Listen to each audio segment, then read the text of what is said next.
kebanyakan non-Kristen gitu kan. Terus dia malu saudaraku ya mengakui Tuhan Yesus di depan semua orang ya. Ya memang banyak seperti ini, tapi saudaraku, jadilah kamu seperti Rasul Petrus ya. Walaupun menyangkal Tuhan Yesus, tapi dia bertobat saudaraku. Dia malah dipakai Tuhan Yesus menjadi pemberita Injil yang luar biasa ya. Saya pun banyak dosa saudaraku ya. Semua kita berdosa. Semua juga rasul-rasul Tuhan Yesus itu pernah melakukan dosa. Tapi kita harus ada namanya pertobatan ya, penyesalan. Nah, kalau kamu menyesal, datanglah kepada Tuhan Yesus ya. Akuilah segala dosamu, akuilah segala perbuatanmu, maka Tuhan Yesus akan mengampunimu. Karena ada firman-Nya ya, jikalau kamu datang mengaku dosamu, maka dia setia dan adil dan mengampunimu, saudara-saudaraku. Jangan seperti Yudas, dia udah jual Yesus ya kan, menyesal, malah bunuh diri. Enggak ada waktunya untuk bertobat ya. Jadilah seperti Rasul Petrus ya, walaupun dia berdosa, dia datang bertobat, bahkan melayani Tuhan Yesus dengan segenap hati dan segenap jiwa ya. Haleluya. Halo Kak, apa boleh tanya apa saja atau ada pembahasan khusus di sini? Boleh, nanya apa saja boleh ya. Kalau ditanya saya bisa menjawab ya saya jawab ya. Ya, bagaimana One Way? Mikana, boleh bertanya nggak Mikana? Ya, silakan abangku. Ya, Yesus kalau bisa saya jawab, saya jawab. Apakah Yesus itu Tuhan? Apakah Yesus itu Tuhan? Ya, kalau itu jangan ditanya lagi, saudaraku ya. Dari dulu dia adalah Tuhan ya. Sebab kalau ada Yesus firman-Nya. Kenapa Yesus berkata, aku akan pergi kepada Bapakku dan Bapakmu, Allahku dan Allahmu. Oh, ya. God. Yesus punya Bapak, Yesus punya Allah. Ya, oke ya. Jadi di Yesaya 48, saya baca dulu ya, saudaraku ya. Yesaya 48 ayat 12 ya. Dengarlah aku, hai Yakub, dan engkau Israel yang kupanggil. Akulah yang tetap sama, akulah yang terdahulu, aku juga yang terkemudian ya. Ini adalah firman Tuhan Yesus Kristus kepada Nabi Yesaya. Dari mana kita tahu ya? Dia berfirman kepada Rasul Yohanes ya. Sebentar dulu. Wahyu 22 ayat 13. Akulah Alfa dan Omega, akulah yang terdahulu dan terkemudian, akulah yang awal dan yang akhir. Ya, itulah Tuhan Yesus Kristus. Ya. Apalagi saudaraku, One Way? Enggak, gini pertanyaannya, Yesus punya Allah. Buktinya kan aku akan pergi kepada Bapakku dan Bapakmu, Allahku dan Allahmu. Apakah ada Tuhan mempunyai Tuhan? Ya, memang Yesus Kristus itu akan pergi ke surga ya, kepada Bapaknya di surga. Jadi tidak ada yang salah. Ya kalau dia itu Bapak, kenapa dia akan pergi kepada dirinya sendiri gitu? Ya tidak apa-apa, kan pulang ke surga atau pulang ke rumahnya. Kan tempatnya di surga. Yesus, aku akan pergi kepada Bapakku, berarti dia punya Bapak, Allahku dan Allahmu, dia punya Allah gitu, dia punya Tuhan. Gitu. Iya, Bapak itu, iya. Benar. Ya. Terus apa masalahnya? Ya masalahnya Anda bilang Yesus Tuhan, masa ada Tuhan mempunyai Tuhan? This is the problem. Ya. Nah, itu bukan problem kamu yang tidak paham, karena kami percaya Allah Tritunggal ya. Tuhan Tritunggal, yaitu Bapa, Putra, dan Roh Kudus. Nah, Putra ini akan kembali kepada Bapa, yaitu ke dalam kerajaan surga. Jadi tidak ada salah toh. Kan Putra, Sang Putra telah selesai melakukan. Oke, saudaraku kan gini, Sang Putra telah selesai melakukan misi penyelamatan. Nah, saatnya dia kembali ke surga, dia naik ke surga, saudaraku, gitu. Pertanyaan saya, aku akan pergi kepada Bapakku dan Bapakmu, Allahku dan Allahmu. Yesus punya Allah. He's not God. Terus Yesus have a God. Ya, di situ dia pulang kepada Bapa. Terus masalahnya apa? Kan saya sudah bilang kami percaya Bapa, Putra, Roh Kudus. Nah, Sang Putra pulang ke surga, yaitu dia duduk kembali memerintah ya, bertahta kembali. Terus masalahnya apa, bro? Masalahnya apakah ada Tuhan mempunyai Tuhan? Halo. Apakah Tuhan mempunyai Tuhan? Ya, terima kasih. Tuhan yang menciptakan ruang dan waktu, apakah mungkin Tuhan terjebak dalam ruang dan waktu? Yesus itu terjebak dalam ruang dan waktu loh. Dari mana dia jadi Tuhan? Kok bisa terjebak? Kau kan percaya kalau Tuhan itu tunggu. Dia human being like me. Dia tuh manusia seperti saya. Stop. Manusia itu terjebak ruang dan waktu. Hello, ya stop. Tadi sudah saya jawab. Ada pertanyaan yang lain, silakan. Ada pertanyaan yang lain. Yes, inti dari gospel adalah tentang kerajaan surga dan hidup kekal. Yesus telah berkata dalam Yohanes pasal 17 ayat 3. Apakah hidup kekal itu, kata Yesus? Bahwa hanya ada satu Allah yang benar, one and only, dan Yesus Kristus yang engkau utus. Nah, Yesus sudah memberikan petunjuk tentang surga itu. Kenapa Anda malah menuhankan Kristus? Lantas kenapa Tuhan capek-capek jadi manusia? Hanya ada satu Allah yang benar. Oke, diam dulu semua. Diam semua. Ya. Lantas kenapa Tuhan capek-capek jadi manusia? Kenapa dia tidak menurunkan utusan saja?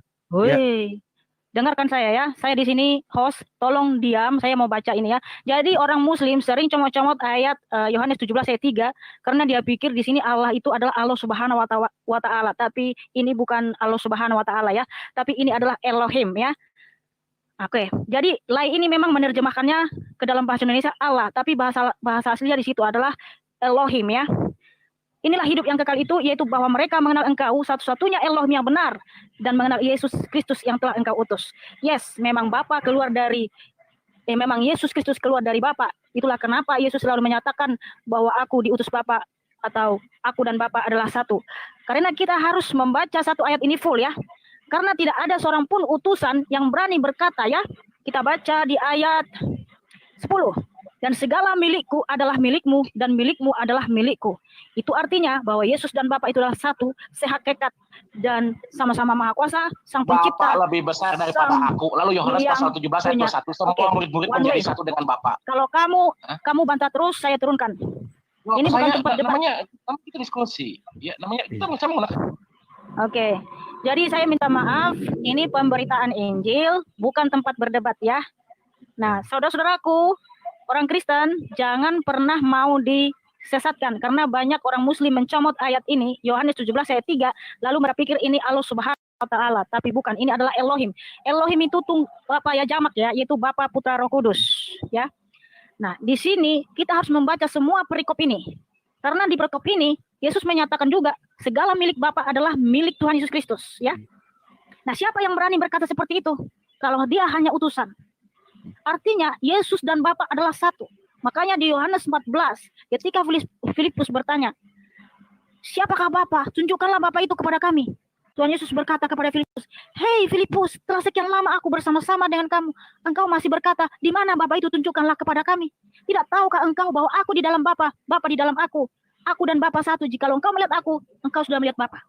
Ya, jadi itulah kenapa Yesus selalu menyatakan memang di depan Yahudi bahwa aku diutus Bapa, supaya orang Yahudi percaya bahwa ia adalah sang juru selamat yang telah dijanjikan, yang telah dinubuatkan para nabi-nabi. Oke, jadi begitu. Maaf ya teman, kalau ada di sini yang mendebat saya akan turunkan karena ini bukan tempat untuk berdebat, tetapi ini untuk room memberitakan Injil. Oke, silakan. Kenapa Tuhan harus jadi manusia begitu? Kenapa tidak ada utusan saja?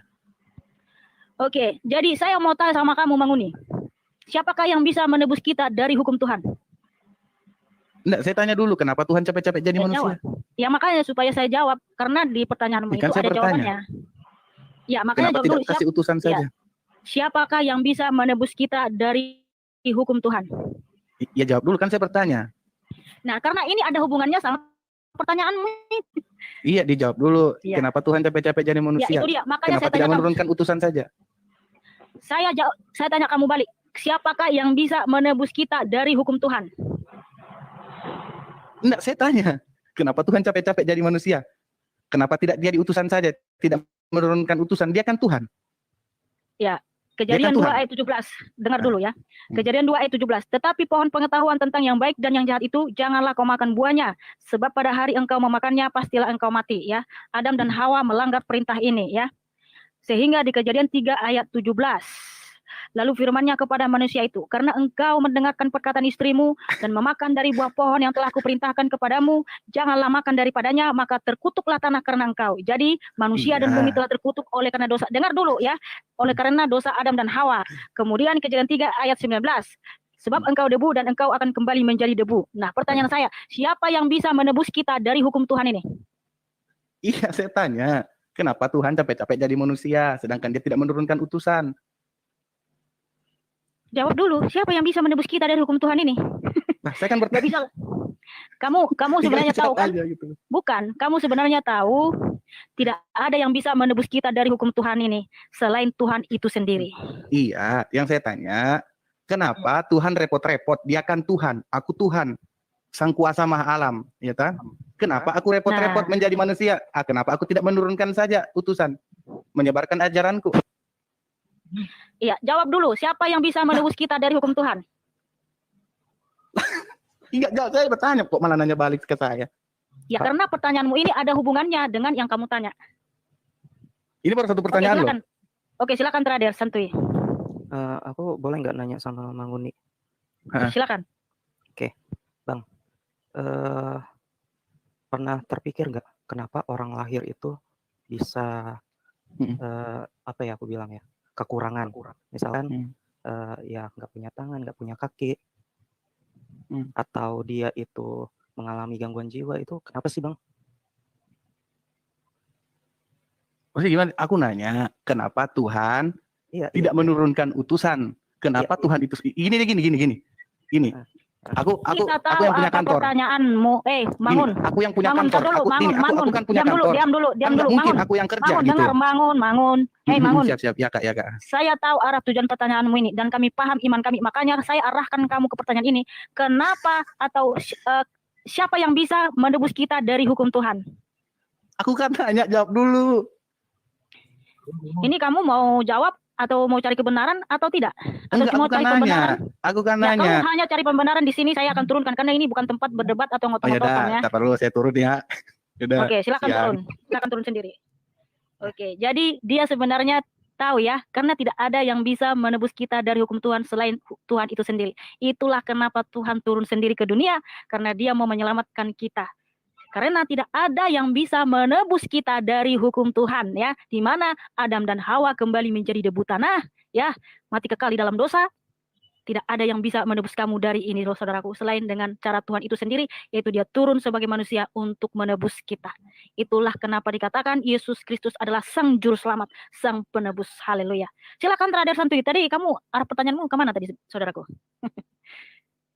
Sebenarnya ini ada nggak yang bisa jawab mengapa orang lahir itu bisa cacat? Ya, itu jawabannya apa? Kalau ada yang bisa Itu jawab karena di itu bawah, karena silakan naik gitu. Ya. Jadi sebenarnya mereka ini bukan cari kebenaran ya, cari pembenaran ya kan. Makanya ketika saya tanya balik, Sebenarnya siapakah premisnya yang itu, bisa? apakah Tuhan itu apakah Tuhan itu nggak adil sehingga manusia itu lahir bercacat?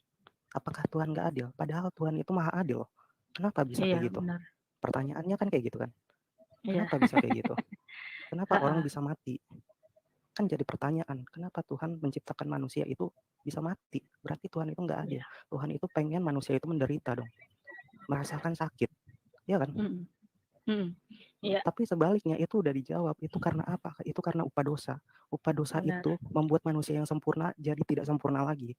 Akhirnya apa akibatnya? Ada sakit, ada kecacatan. Itu bukan karena Tuhan nggak adil, tapi itu adalah upah dosa. Upah dosa ialah maut. Benar, Terus saudaraku. siapa yang bisa memperbaiki rancangan yang semulanya sempurna menjadi bercacat? Terus siapa yang bisa menyempurnakan lagi? Ya, hanya Tuhan Yesus ya. Ini harusnya jadi pertanyaan kalian. Kenapa orang itu bisa sakit? Kenapa orang itu bisa mati? Kenapa orang itu bisa lahir bercacat? Apakah Tuhan tidak adil? Itu dia pertanyaannya. Ya, itu dia tadi, itu sudah menjawab. Kalau dia katakan siapa yang bisa menebus kita dari hukum Tuhan? Ya, karena dia nggak bisa jawab ya, atau memang dia mau menyangkali bahwa memang hanya Tuhan yang bisa menebus kita dari hukum ini.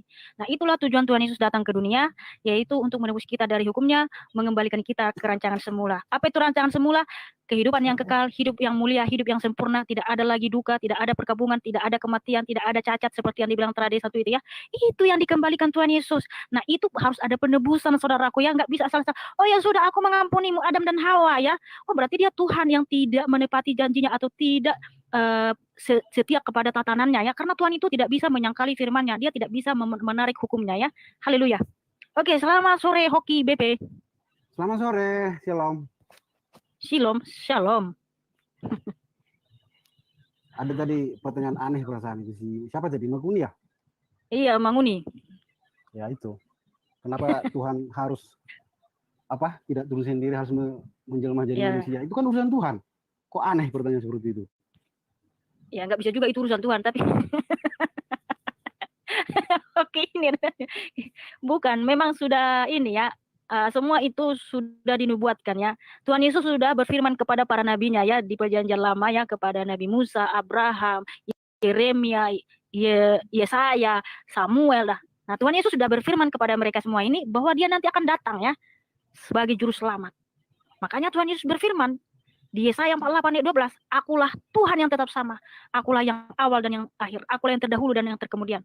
Dia berfirman lagi kepada Rasul Yohanes, akulah yang awal dan akulah yang akhir. Nah, siapa dia? Tuhan Yesus ya. Oke, Hoki, ada tambahan lagi?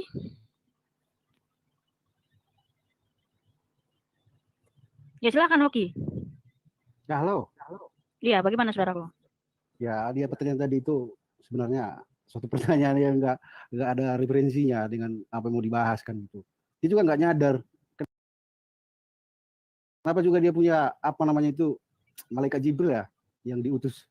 Kenapa harus diutus? Kenapa bukan Tuhan sendiri ya yang turun sendiri, harus pakai utusan segala gitu kan? Kan aneh itu. Ya, karena Jibril kan sama Tuhan Yesus beda, saudaraku. Jadi nggak perlu kita samakan ya. Nah, makanya saya tanya balik, siapa yang bisa menebus kita dari hukum Tuhan ya? Padahal dia tahu, tidak ada yang bisa, saudaraku. Ya memang karena tidak ada yang bisa, maka Tuhan itu sendiri yang turun untuk menebus kita dari hukumnya ya. Haleluya. Nah, itu dia. Jadi supaya paham. Nah, kita di dalam Kristus Yesus menjadi ciptaan yang baru ya. Di Roma 5 ya. Sebab itu sama seperti dosa telah masuk ke dalam dunia oleh satu orang dan oleh dosa itu juga maut. Demikianlah maut itu telah menjalar kepada semua orang karena semua orang telah berbuat dosa. Nah, oleh karena dosa Adam dan Hawa lah maka semua orang mengalami kematian. Seperti yang dibilang tadi Santuy tadi, ada yang cacat, ada yang menderita, ada yang miskin, ada yang sengsara. Ya semua itu akibat dari dosa. Ya, kita telah terpisah dari kemuliaan Tuhan ya. Jadi Kejadian 2:17 itu adalah mati di situ, mati secara rohani dan badani. Secara rohani kita terpisah dari kemuliaan Tuhan, secara badani kita kembali menjadi debu tanah ya. Hidup manusia sengsara, menderita saudaraku. Nah, itulah kenapa Tuhan Yesus turun ke dunia untuk mengembalikan kita ke rancangan semula, yaitu hidup yang kekal. Makanya di Wahyu 21 ya, ketika nanti Tuhan Yesus datang ya untuk membangkitkan semua orang yang mati ya, itu Yohanes 5 ayat 27 sampai 29 ya, bahwa setiap orang yang mendengar suaranya di dalam kuburan akan bangkit. Orang yang percaya kepada Tuhan Yesus ya akan dibangkitkan untuk dibawa kepada kehidupan yang kekal, itu ke dalam surganya Tuhan Yesus. Nah, sementara yang jahat, yang mengeraskan hati, yang menyangkal kasih karunia keselamatan dibangkitkan untuk dihukum. Karena apa? Nanti akhir zaman Tuhan Yesus datang bukan lagi untuk melakukan misi penyelamatan, tetapi sebagai hakim adil ya. Karena penebusan itu atau penyelamatan itu sudah dilakukan 2000 tahun yang lalu. Makanya di Wahyu 21 ya, di situ dituliskan Yerusalem yang baru ya. Di sana tidak ada lagi duka cita, perkabungan, maut, kematian, kesengsaraan, hidup cacat dan lain sebagainya, tidak ada lagi saudaraku ya. Karena kita sudah di surganya Tuhan Yesus. Bahkan bulan dan matahari tidak ada lagi di sana. Di sana itu hanya kasih terang Tuhan Yesus yang menyinari kita. Kita berbahagia di sana bersama Tuhan Yesus. Tidak ada juga di sana kawin mawin ya. Tidak ada di sana, maaf kata ya, hubungan intim duniawi bersama banyak istri-istri, tidak ada itu saudaraku ya. Itu surga Tuhan Yesus, itu kudus mulia agung ya. Jadi itulah yang dikembalikan Tuhan Yesus ya saudaraku, supaya kita hidup dalam kemuliaan Tuhan, kita bersama dengan Tuhan Yesus, hidup bahagia, tidak ada maut, tidak ada penderitaannya saudaraku ya. Haleluya. Oke, ada tambahan terakhir Santuy? Udah Kak, palingan itu aja. Terima kasih Kak. Ya, terima kasih saudaraku, sama-sama ya. Tetap semangat terhadap Santuy. Jangan sampai kamu nanti tergoda dengan perempuan cantik yang beriman ya. Kamu harus karena terhadap Santuy ini masih pemuda ini ya kan. Iya Kak. Gimana terakhir? Tergoda tapi bisa dibawa ke jalan yang benar. Iya kan, jangan coba-coba. Ya, iya Kak, siap. Bagaimana? Jangan-jangan udah punya pacar ini nih. Enggak lah, Iya. Kak, itu privacy lah Kak. Oh ya. Oke lah, tetap semangat berdoa dek ya. Jangan lupa baca Alkitab ya, pelajari Alkitab. Ya, semakin kalian pelajari Alkitab, apalagi bahasa aslinya, maka kalian akan semakin kagum kepada firman Tuhan, karena tidak ada yang seperti ini. Haleluya, benar-benar ini firman Tuhan. Ya, terima kasih Trader. Cukup Pak, cukup. Cukup. Ya, Bang Jos Mas. Udah tidur. Ini apa nih? Yohanes 4:10, Yohanes 4:10, 1 Yohanes 4:10. Bibit kribolaknan. Kamu jangan cuma comot ayat saudaraku ya. Kalau kamu pengen mempelajari Alkitab, baca semuanya ya, karena semua ayat-ayat dalam Alkitab itu saling berkesinambungan, saling berkaitan saudaraku ya. Oke, jadi si bibit kribolaknat ini ya, mengutip ayat Alkitab di 1 Yohanes 4:10. Inilah kasih itu. Bukan kita yang telah mengasihi Elohim, tetapi Elohim yang telah mengasihi kita dan yang telah mengutus anaknya sebagai pendamaian bagi dosa-dosa kita. Haleluya, memang benar sekali saudaraku ya. Karena kita telah dipendamaikan. Jadi darah Kristus telah mendamaikan kita ya. Dengan dosa-dosa kita, telah menyucikan kita dari segala kejahatan kita ya. Itulah kenapa kita layak masuk ke kerajaan surga, oleh karena darah anak domba yang suci, mulia, agung. Haleluya. Ya, jadi saudara kita ini selalu bilang, itu diutus, itu diutus. Iya, memang Yesus Kristus kan datang dari surga, diutus dari surga ya. Aku mengutus aku kepadamu, itu kan baca di Keluaran itu. Emang apa yang salah, brother? Ya, selamat sore, Davis. Shalom, Kak Mika. Shalom. Iya. Iya. Ada tambahan dari saudaraku Davis? Baru masuk nih, mau nambah apa, Kak? Jadi mereka ini selalu gini ya, itu kan utusan-utusan. Wey, brother, sister, jelas memang Yesus turun dari surga. Dia keluar dari Bapa, ya. Ya. Jadi jelas. Dan buktinya bahwa dia adalah Tuhan yang Maha Kuasa. Lihatlah dari pekerjaan-pekerjaannya. Apa itu? Membangkitkan orang mati, ya. Lazarus 4 hari sudah membusuk, bangkit, ya. Berjalan di atas air, ya. Di laut, ya. Di danau yang sangat dalam, ya. Terus kemudian membangkitkan banyak orang mati dan lain sebagainya, banyak mujizat.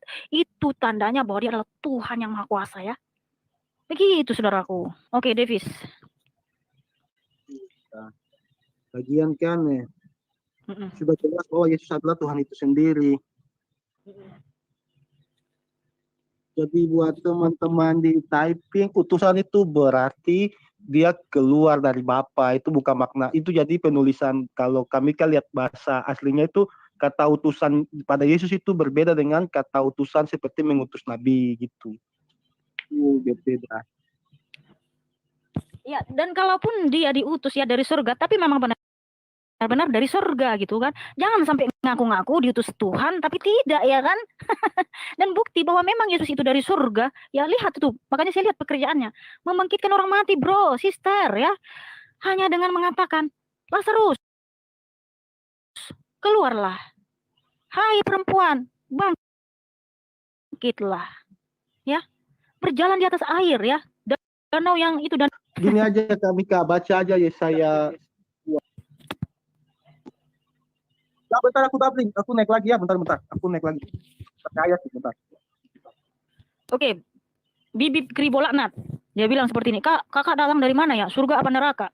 Ya, kita ini keturunan Adam dan Hawa ya. Kita orang berdosa, tapi Tuhan Yesus datang untuk membawa kita dari hamba budak dosa menuju kerajaan kekal ya, kehidupan yang kekal. Makanya di Yohanes 20 ya. Yohanes 1 ayat 20 kalau nggak salah ya. Yohanes 1 ayat 20. Oh bukan. Oh bukan, ayat 12 ya. Tetapi semua orang yang menerimanya diberinya kuasa supaya menjadi anak-anak Elohim, yaitu mereka yang percaya dalam namanya. Jadi apa? Bibip Kribolaknat, kalau kita percaya kepada Tuhan Yesus, kita akan menjadi anak-anak. Iya. Kakak, Mika bacain aja 1 Samuel 3 ayat 21. Siapa itu Yesus? Berapa? 1 Samuel 3 ayat 21.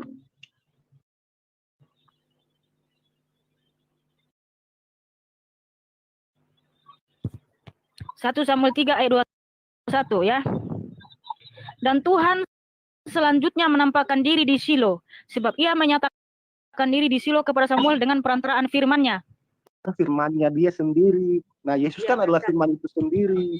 Nah, makanya Yesus kan selalu mengatakan bahwa tidak ada yang dapat melihat Bapa, tapi anak yang menyatakannya kepada siapa yang berkenan ingin anak nyatakan. Jadi memang firman itu bagian dari diri Yesus, dari Bapa. Gitu loh, Kak. Sama ini, Kak. Bentar, Yesaya 12. Kalau ini lebih jelas lagi. Bentar, mana kita tuh? Yesaya. Lanjut dulu kami ke aku lihat ayatnya dulu. Yesaya 12 Ya, aku lupa pasal soalnya. Yesaya 12. Mikana mau tanya nih sebelum kita nikah. Oke, Yesaya berapa? Yesaya 12 ayat 2, Kak. Yesaya 12 ayat 2 dan 3, ayat 2 dan 3. Sungguh Elohim itu keselamatanku. Aku percaya dengan tidak gentar, sebab Tuhan Elohim itu kekuatanku dan mazmurku. Ia telah menjadi keselamatanku. Nah, di Perjanjian Baru Yesus bilang apakah? Jika kamu meminum air yang aku berikan, kamu tidak akan haus sampai selama-lamanya. Karena itu adalah air kehidupan. Itu di Yohanes 4 ya, kita baca ya.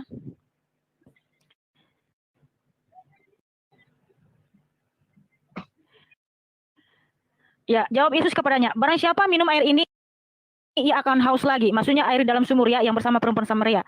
Tetapi barang siapa minum air yang akan kuberikan kepadanya, ia tidak akan haus untuk selama-lamanya. Sebaliknya air yang akan kuberikan kepadanya akan menjadi mata air dalam dirinya yang terus-menerus memancar sampai kepada kehidupan yang kekal. Haleluya. Kakak baca lagi Mazmur 89 ayat 10, Kak. Mazmur 89 ayat 10. Engkaulah yang menemukan Rahab seperti orang itu bukan? Oh, Mazmur 89 ayat 10, Kak. punyamulah langit, punyamulah juga bumi, dunia serta isinya engkaulah yang mendasarkannya. Hah? Itu bukan? Bentar, coba aku lihat di sini bentar. Itu Kakak salah baca, Mazmur 89 ayat 10, Kak, ayat 10. Iya, Mazmur 89 ayat 10. Engkau memerintahkan kedahsyatan lautan, apabila gelombangnya membumbung tinggi, engkau menenangkannya. Menenangkannya. Ingat waktu. Oke. Engkaulah yang memerintahkan kecongkakan laut, pada waktu naik gelombang-gelombangnya, engkau juga yang meredakannya. Oke, kita baca ya, ketika Yesus meredakan air laut, gelombang air laut, ya haleluya.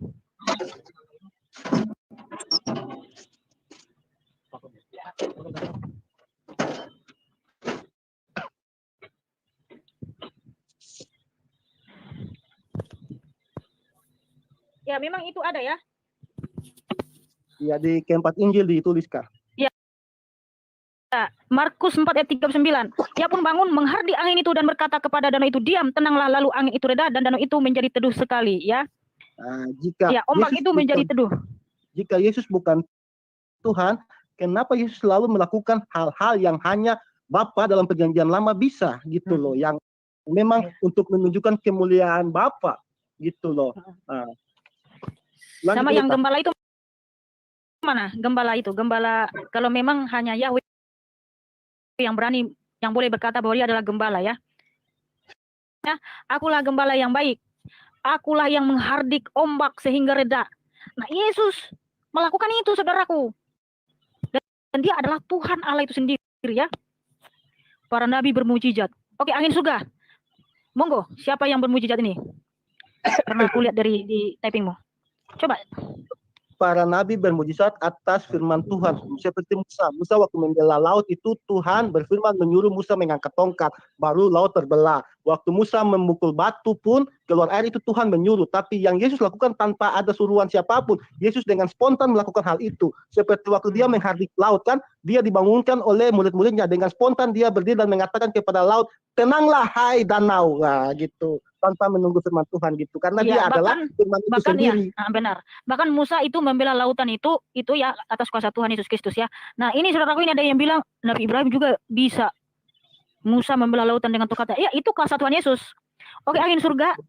Benar. Begitu begini, ingatkan. Yesus katanya kan diberi kuasa di bumi dan di surga. Misalnya saya juga diberi kuasa oleh Tuhan untuk menembus. Mana? Emang sejak kapan kamu diberi kuasa oleh Tuhan? Enggak ada misal-misalnya di sini, enggak ada misal-misalnya, enggak boleh asumsi. Hanya pertanyaan. Sekarang bukan angin surga, silakan dikasih dalil itu bukti, enggak boleh asumsi-asumsi, enggak ada misal-misalkan, enggak ada andai-andai. Oke. Jadi diberikan kuasa di bumi dan di surga, benar? Oke, John Mas ini turun dulu ya, gantian saudaraku. Kan ya. Kasih dalil yang apa, bukan asumsi-asumsi. Nah, karena Tuhan Yesus ya melakukan semua mujizat itu atas kuasanya sendiri. Itulah kenapa ketika seorang perempuan, dengar dulu ya, seorang perempuan yang pendarahan 12 tahun, dia menjamah jumbai jubah Yesus ya. Yesus Kristus menyatakan yang tegas, siapa yang menjamah jubahku, saya merasakan ada tenaga yang keluar dari diriku. Nah, semua kuasa itu berasal dari dirinya sendiri ya. Oke, selamat sore John Babu. Iya, bentar kami bentar aku tanggapi dikit dulu soal tadi Pak Angin Surga mengatakan angin surga betul. Diberikan kuasa di bumi dan di surga. Bentar Pak. Oke, kalau kita patokan asumsi Bapak, kita lihat apa yang Yahweh katakan. Iya saya tahu. Oke, kita lihat apa yang Yahweh katakan pada Yesaya 42 ayat 8. Kami bisa bantu? Yesaya 42 ayat 8 Kak. Yesaya 42 ayat 8. Aku ini Tuhan, itulah namaku ya. Aku ini Yahweh, itulah namaku. Aku tidak akan memberikan kemuliaanku kepada yang lain, atau kemasyuranku kepada patung. Oke, jelas bahwa Tuhan Yahweh itu tidak akan memberikan ini Kak, sorry, yang satu lagi Yesaya 48 ayat 11 Kakak. Yesaya 48 ayat 11 Kakak. Aku akan melakukannya oleh karena aku sendiri.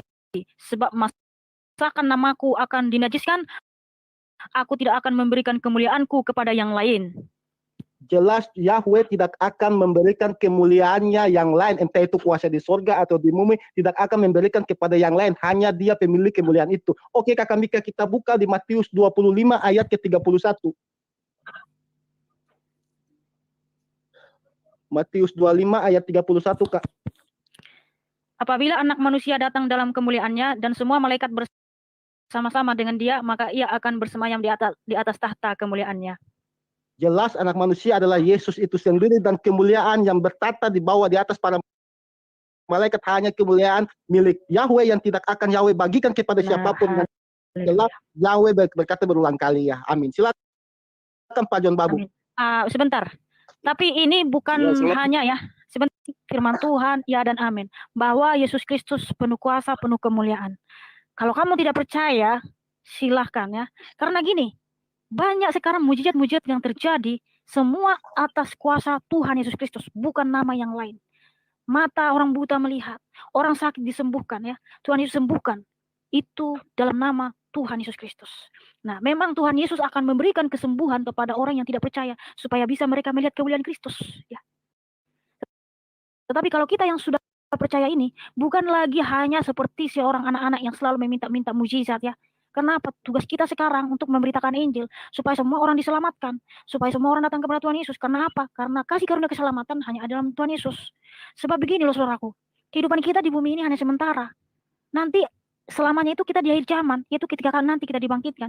Memang ada kalanya orang-orang yang belum percaya diberikan mujizat ya, seperti mata orang melihat ya, yang buta melihat, yang tuli mendengar, yang sakit disembuhkan. Memang Tuhan Yesus izin percaya supaya dia bisa melihat kemuliaan Kristus. Oke, silakan saudaraku John Babu. Sudah. Saya mau tanggapi. Ya, selamat sore semua.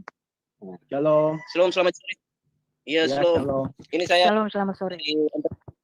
mau tanya sedikit bertanya bahwa menurut yang saya belum memahami tentang nama Yesus yang asli si waktu masih di Israel katanya. Itu pertanyaan saya. Namanya Yeshua HaMashiach. Waktu dia turun ke dunia namanya Yeshua HaMashiach. Yeshua HaMashiach. Ya. Itu yang saya tanyakan karena saya bingung kalau misalnya ketika orang bertanya pada saya juga tidak bisa menjawab. Jadi kebetulan kami ini saya. Iya, kalau bahasa Ibraninya Yeshua HaMashiach ya, kalau bahasa Yunaninya Yesus Kristus. Iya.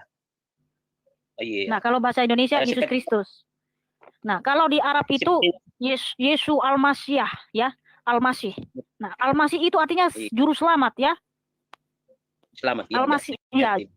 Al-Masih itu artinya juru selamat, sang Mesias ya. Juru selamat yang gimana? Yang menyelamatkan kita dari dosa. Makanya Tuhan Yesus berfirman ya, kalau kamu tidak percaya bahwa akulah dia, kamu akan mati dalam dosamu ya. Karena apa? Hanya Tuhan, hanya sang juru selamat yang bisa menyelesaikan segala dosamu. Jadi Al-Masyiah itu bukan hanya sekedar nama ataupun yang disematkan kepada Yesus Kristus, kepada Yesus. Itu artinya sang Mesias atau juru selamat yang menyelamatkan kita dari kutuk kematian kekal, yang menyelamatkan kita, yang menebus kita dari hukum Tuhan gitu ya. Iya. Oke, saya mau tanggapi yang tadi begini. Iya, bagaimana surga? Pertanyaannya itu kan saudara kita itu pihak sebelah ayat-ayatnya tadi tentang kemuliaan yang diberikan. Satu-satu ya bertanya. Ya, satu-satu.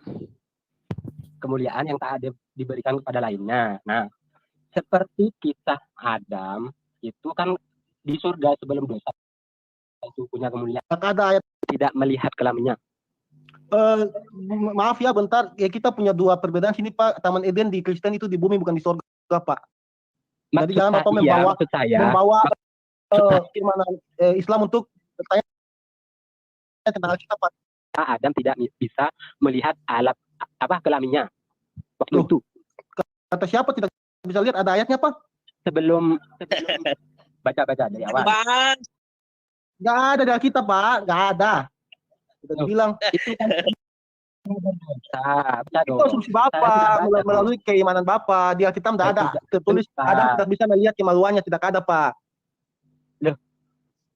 Itu yang melihat adalah sesudah mereka melakukan dosa dalam Tidak Alkitab. ada Sebelumnya- ayatnya dalam Alkitab sebelum melakukan dosa Baca, Adam tidak Pak. bisa melihat kemaluannya, Pak.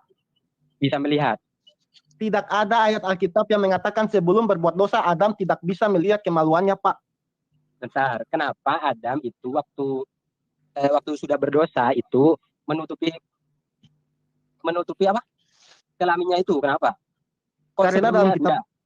Karena dalam Ayo. kitab Kejadian ketika mereka sudah memakan buah terlarang, maka mereka tahu bahwa saat itu mereka telanjang sehingga mereka malu. Kok sebelumnya? Nah, ketika mereka Sebelumnya malu, tidak tahu kenapa? tidak Oke. ada tidak tahu, tidak ada kata tidak tahu, Pak. Lah, itu kan kebalikannya gimana? Karena kata sampean itu Sebentar ya. sesudah memakan buah dia Angin tahu surga. bahwa dia Angin surga. telanjang. Angin surga. Sebelumnya kok tidak tahu? Halo. Halo. Halo. Angin surga. Monggo. Oke, Ya. terima kasih ya saudaraku sudah naik tadi sudah dijelaskan Davis. Gantian dulu ya karena di sini bukan tempatnya berdebat, tetapi untuk menjelaskan setiap pertanyaan. Jawab. Ya, gantian dulu gantian ya. Selesai. Karena angin surga itu di mana-mana udah naik terus ya. Ya gantian dulu saudaraku ya. Terima kasih saudaraku ya. Tidak bisa dipaksakan, Pak. Keimanan Islam Iya. masuk ke dalam kita tidak akan bisa, Pak. Iya. Kalau bertanya tinggalkan Benar. dulu perspektif iman Anda. Iya, kan begini bentar kan Ika. Kan Pak Anies juga menekankan bahwa ribut. Pak Anies ribut, Pak. Ribut.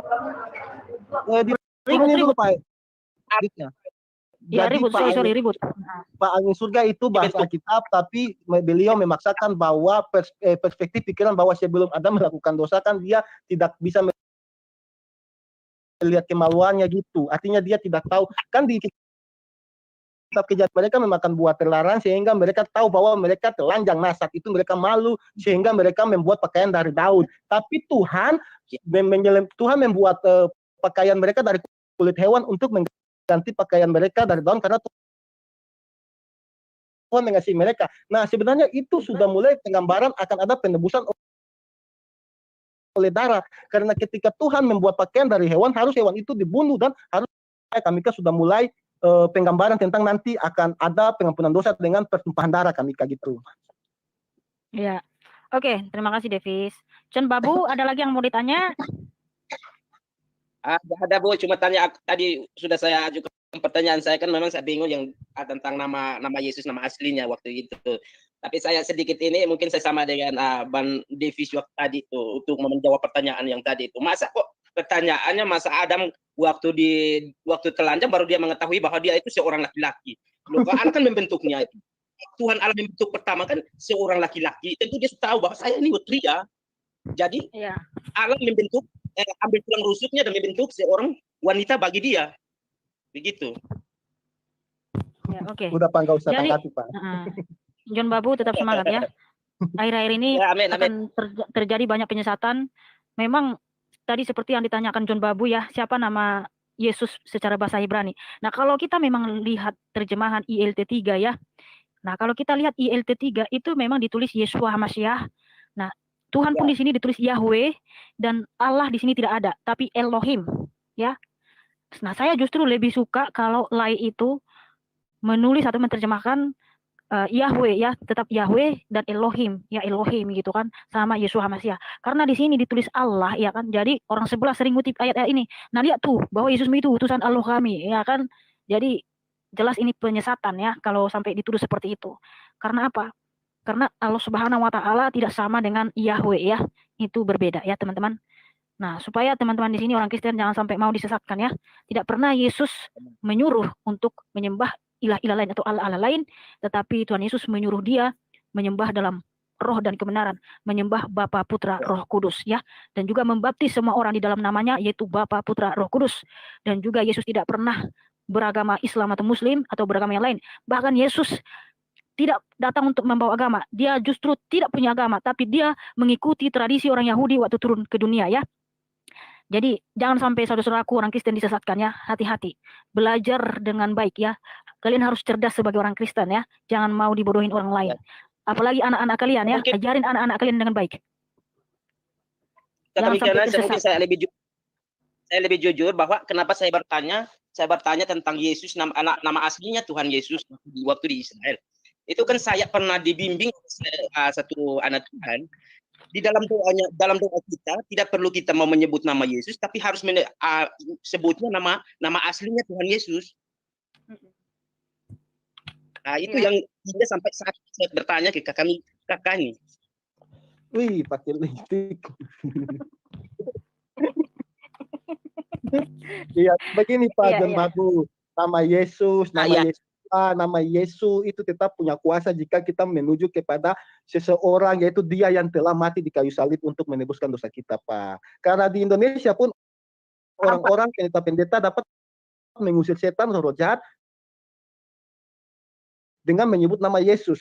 Di Ibrani pun, di Israel pun orang-orang Yahudi Mesianik mereka dapat mengusir roh-roh jahat dengan mengucapkan nama Yesus HaMashiach. Artinya ketika kita menuju kepada satu orang yang sama, itu menurut saya Pak, pribadi saya tidak masalah Pak, karena Tuhan itu tidak terbatas hanya oleh bahasa. Kemuliaan dan kekuasaan Tuhan tidak terbatas hanya oleh bahasa-bahasa negara tertentu Pak. Itu Pak. Iya. Ya, udah paham saya. Ya, benar. Oke, selamat sore Ben Manihuruk. Selamat sore. Suaranya kecil ini. Ya, John Babu berdomisili di mana? Di provinsi mana? Kalau saya di Nusa Tenggara Timur, di Kota Kupang. Oh, oke. Ya, tetap semangat ya. Udah punya anak belum? Ya, amin. Gimana? Udah punya anak? Gimana? Udah. Oke, anak-anaknya jangan lupa diajarin ya, pemahaman Alkitab. Jangan sampai tersesat nanti di saat remaja, karena banyak penyesalan ini. Yesus dituduh Muslim, Yesus dituduh menikah, Yesus dituduh utusan ilahi lain. Iya, kita harus terus mendidik anak-anak kita supaya benar, jangan menjadi harus dididik. pengkhianat. Benar. Ya. Oke, silakan Ito Manihuruk.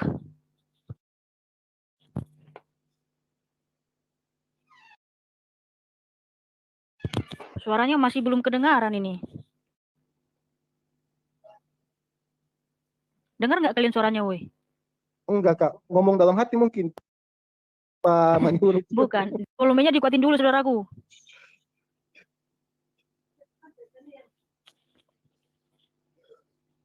Mbak Mikana lebih muda dari makasih Wafi ya. Tes. Mantap Pak. Ini baru dengar ya. Oh. Gini. Kan selama itu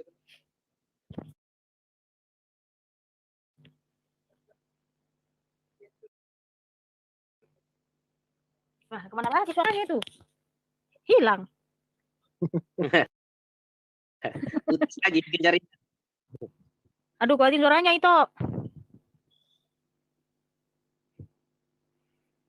Kenapa bibip kribo? Bibip kribo laknat. Namanya kok laknat sih udah. Gini Kak.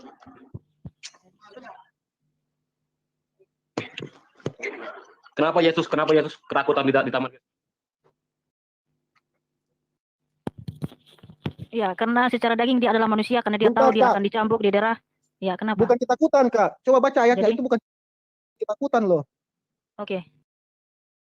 Kita baca dulu ya. Bentar aku bantu cari.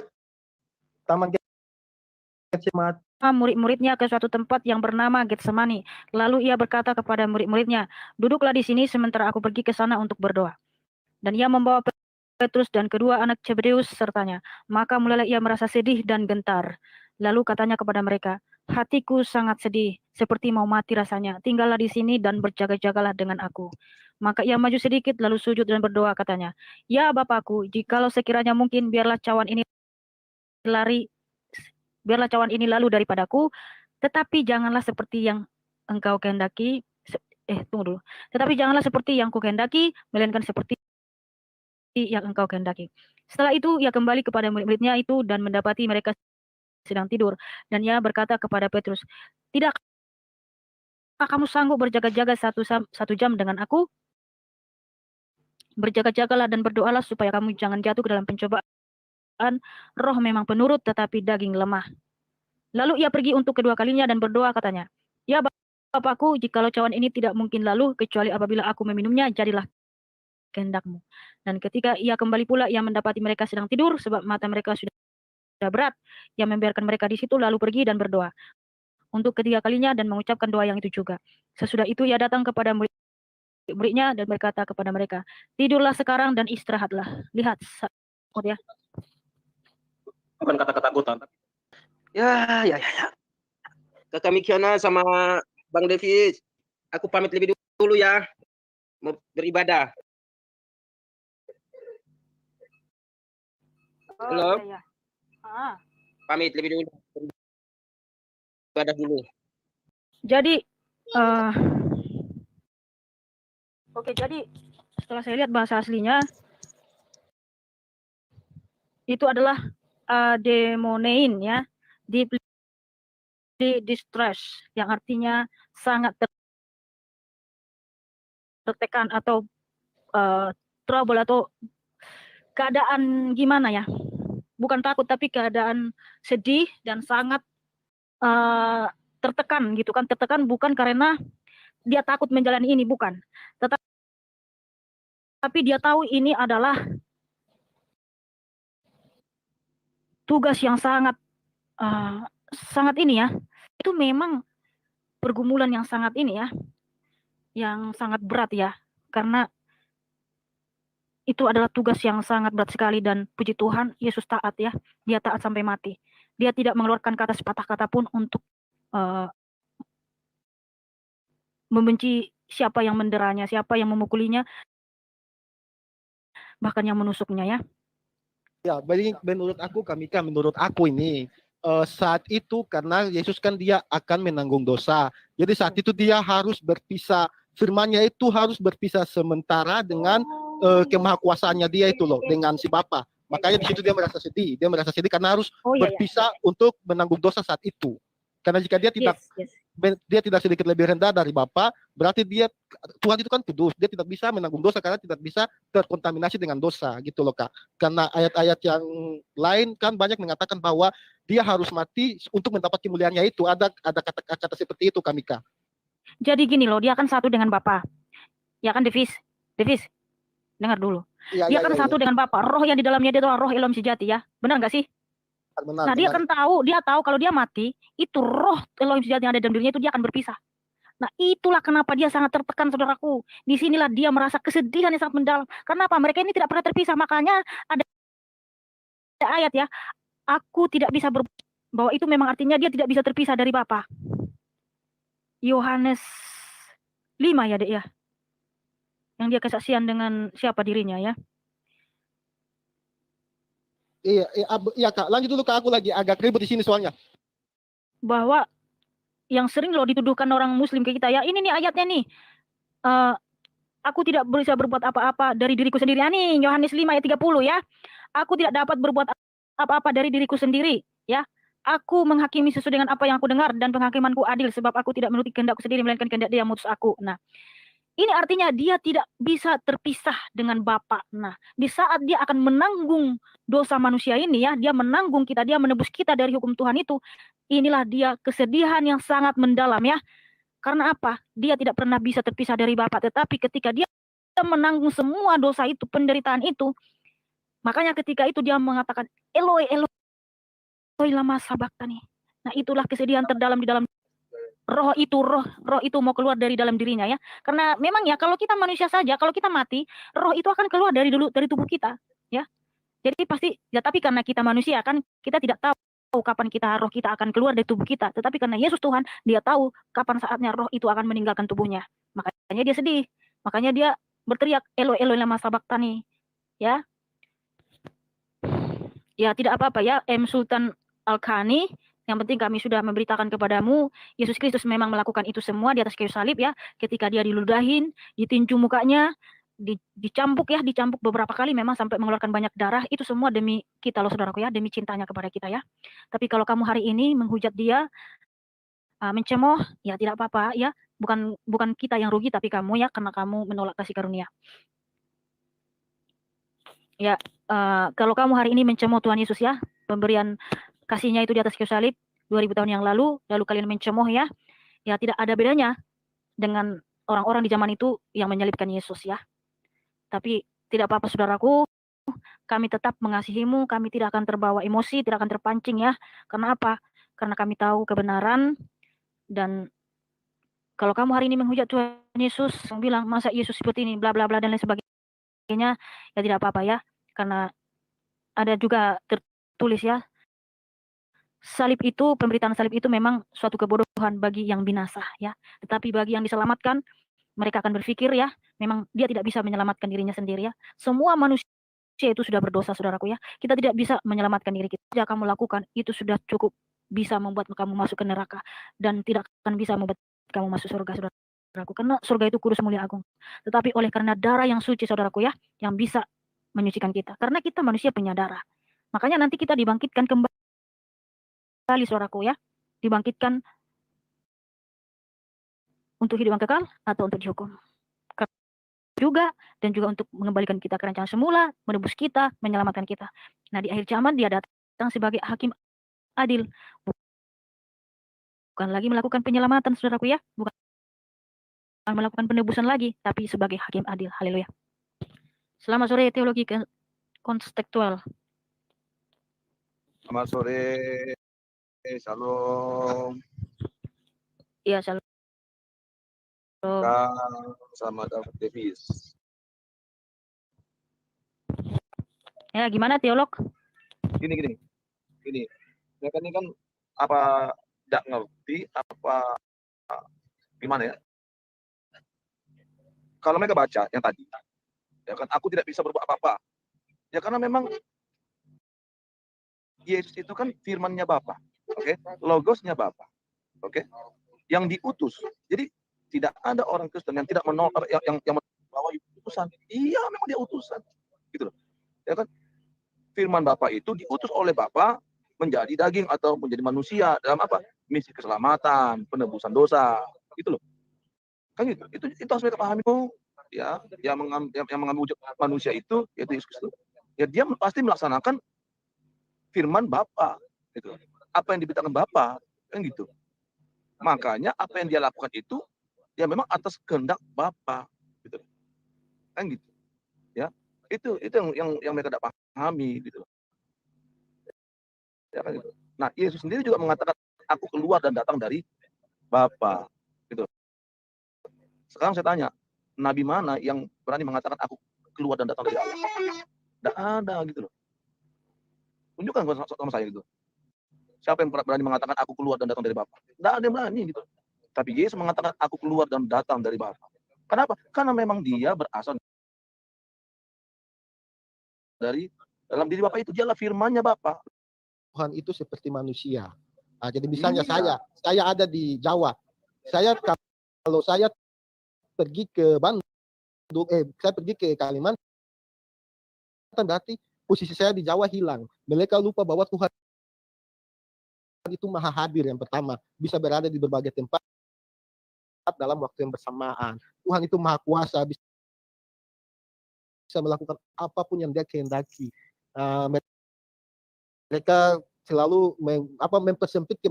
Kalau kita berdiskusi dengan mereka ini, ya kan, mereka tidak bisa membedakan Allah dan Tuhan itu, gitu loh. Allah ya Tuhan, Tuhan itu ya Allah. Bagi mereka, kalau di kita beda, gitu loh. Ya kan, ada perbedaannya. Allah itu menuju kepada Bapa, 1 Korintus 8 ayat 6. Bapa itu siapa? Bapa adalah sumber dari segala sesuatu, gitu loh.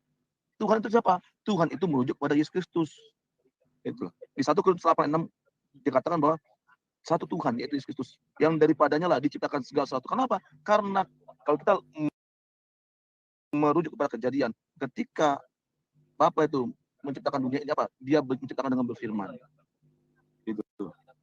Kan gitu. Nah, yang kedua begini, kalau kita memahami kerangka Alkitab dalam Perjanjian Lama, ya kan? Jadi Allah itu sudah berteofani loh kepada umatnya, kepada para nabi. Nah, tetapi teofaninya Allah itu, Sang Firman Bapa itu belum diberi nama Yesus. Makanya dalam perjanjian lama itu dia tidak bernama. Baru setelah malaikat Gabriel ngomong kepada Yusuf dan Maria, hendaklah engkau menamakan dia Yesus. Baru ada namanya Firman Bapa itu, yaitu Yesus. Ya kan? Itu siapa? Makanya dalam Alkitab, dalam bahasa Ibrani dikatakan Malah Yahweh. Kan gitu. Malah Yahweh itu merujuk pada firman-Nya Bapa itu. Ketika Abraham bertemu, ya kan, dengan Melkisedek, ya kan, yang tidak berbapa dan tidak beribu. Harinya tak berkesudahan, siapa itu? Tipologinya dari firman Bapa seperti itu. Tapi di dalam Alkitab jelas dikatakan gitu. Nah, sebenarnya ya saudara, di situlah titik letak kemahakuasaan Allah itu. Kalau kita menyatakan bahwa Allah Maha Kuasa, apa sih makna Allah Maha Kuasa? Apakah menampakkan diri kepada Musa dalam semak duri yang terbakar? Dia suka-sukanya Allah. Gitu. Dia Maha Kuasa gitu. Ketika Allah menampakkan diri kepada Abraham, kepada Yakub dalam hal seperti malaikat Tuhan, ya kan gitu. Kepada Daniel dan lain sebagainya. Itulah buktinya bahwa Allah itu Maha Kuasa. Tidak bisa kita ukur kemahakuasaan Allah itu dengan pikiran kita. Gagal kita. Bisa. Nah, kegagalan orang kan karena dia memaksakan mengukur kemahakuasaan Allah itu berdasarkan pikirannya. Tidak bisa. Emang siapa kita? Gitu loh. Ya kan? Emang siapa kita yang bisa membatasi kuasa Allah? Tak bisa, bro. Saya terkuat sedikit. Nah, itu. Kalau orang Kristen paham itu, paham. Iya. Jadi kalau ada orang Kristen yang tidak paham memahami itu, perlu ditanyakan iman Kristen. Iya. Gitu loh. Begini, Pak, Silakan, Mika. Terkuat sedikit saja yang tadi yang memang Bapak Teolog katakan itu kan seperti di 1 Samuel 3 ayat 21 jelas bahwa Tuhan Yahweh itu bertemu dengan para nabi melalui perantaraan firman-Nya. Firman-Nya itu siapa? Pada Keluaran 6 ayat 3 jelas Tuhan berkata kepada Musa bahwa aku telah menampakkan diri kepada Abraham, Ishak dan Yakub sebagai Allah yang Maha Kuasa, sebagai Sang Pencipta langit dan bumi. Mereka sudah tahu bahwa Yahweh ini pencipta langit dan bumi, berkuasa. Nah, tetapi dengan namaku Tuhan, aku belum menampakkan diri. Artinya yang seperti Bapak bilang bahwa firman-Nya itu belum diberi nama, itu memang pas. Betul, itu seperti Keluaran 6 ayat 3. Nah, nanti kapan firman itu menampakkan diri pada misi penebusan dosa manusia ketika Roh Tuhan turun ke dalam rahim Maria. Disitulah mulai adanya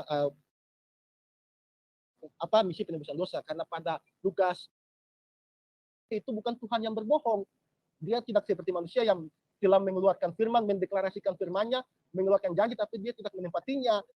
Nah, dia sudah mengatakan sendiri bahwa dalam kitab Yesaya, Yeskel, Yeremia bahwa dia sendiri yang akan datang menyelamati dosa, menebus dosa manusia. Dia sendiri akan menjadi juru selamat. Dia tidak mengutus utusan ataupun duta, tapi dia sendiri. Makanya dia menepati, bisa diciptakan segala sesuatu yang ada di muka bumi ini. Ya gitu Pak. Kami lanjut. Haleluya. Haleluya. Benar sekali, Davis. Ya. Jadi gini, kalau kita memahami Tuhan, ya Allah itu, kita harus tahu dulu, mulai dari awal. Makanya kenapa kita itu diciptakan dari nol, dari awal, gitu. Supaya apa? Supaya kita ngerti siapa Dia. Memang tidak ada orang yang bisa melihat Allah. Tidak ada. Kenapa? Bapak itu roh. Tidak ada. Tapi Bapak itu ya menunjukkan siapa Dia lewat apa? Lewat firman-Nya. Hanya firman-Nya itu yang bisa dilihat oleh manusia. Firman Bapak itu, yaitu apa? Yesus Kristus. Itu. Makanya kalau kita lihat kesaksian-kesaksian ketika orang dijumpai oleh Tuhan, Itu yang mereka lihat siapa? Ya firman Bapa itu, Yesus itu. Gitu. Ya, menampakkan diri. Kan ada kan banyak kesaksian kita itu bertemu dengan Tuhan, ya. Ada sosok baju putih, ya begitu. Itu. Kalau Bapa enggak ada soal manusia, itu yang kelihatan itu. Makanya, kenapa Yesus mengatakan, kalau engkau sudah melihat aku, engkau sudah melihat dia. Karena akulah dia. Kalau kamu tidak percaya bahwa akulah dia, engkau mati dalam dosamu. Jelas loh. Jadi kalau kita baca dalam Perjanjian Baru, Yesus itu sudah terang benderang menyatakan siapa dirinya. Makanya dalam Yohanes 13 ayat 13 dikatakan, memang engkau menyebut aku bukan Tuhan, dan memang tepat katamu itu, karena memang aku lalu. Kalau Pak Teolog pakai besti. Dijelaskan oleh Tuhan Yesus itu, Besti. Aku pakai guys. Makanya kata kalau kau tidak percaya bahwa akulah dia, engkau mati dalam dosamu. Itu Yesus itu ngomong loh. Itu. Dan itu yang dikotbahkan oleh Petrus. Makanya 3.000 orang bertobat, dibaptis.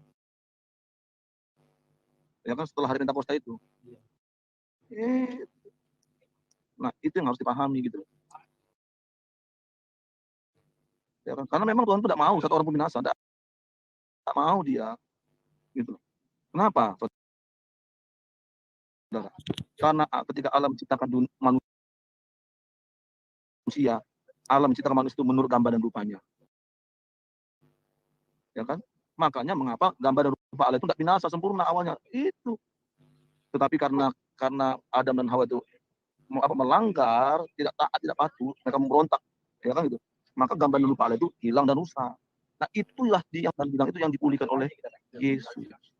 Karena dia adalah gambar Allah yang kelihatan. Ya kan, karena mereka memperoleh yang kekal. Kayak orang memerdekakan engkau. Bagi kontekstual, Davis, terima kasih atas hadirnya.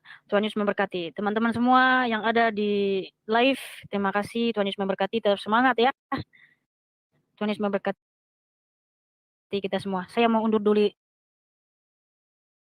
Iya. Terima kasih ya. Tetap semangat ya. Ini botol apa ini? Botol. Kenapa kamu buat namamu seperti itu? Shalom Mbak Mika, shalom juga Pesta Pak Pahan ya. Tetap semangat ya. Sama Edi Sardi, nggak bisa jawab lu kan? Ya terserah kamu ya saudaraku ya, kita sudah jawab. Nah kalau terkait kamu itu merasa puas atau enggak, nanti biar Tuhan Yesus saja yang memuaskan dirimu ya. Sang penggugat baru masuk. Oh iya ya. Padahal tadi ada yang bertanya karena siapa yang ciptakan Ibu Yesus? Itu terus pertanyaannya. Oke lah, saya mau akhiri dulu ya. Karena sudah berlangsung selama 1 jam lebih. Mbak Mika, selalu bahagiakan diri sendiri. Ya, terima kasih ya, Ewin. Kiranya kamu juga selalu bahagia ya. Tapi kebahagiaan sejati ada di dalam Tuhan Yesus Kristus. Haleluya. Terima kasih, Tuhan Yesus memberkati.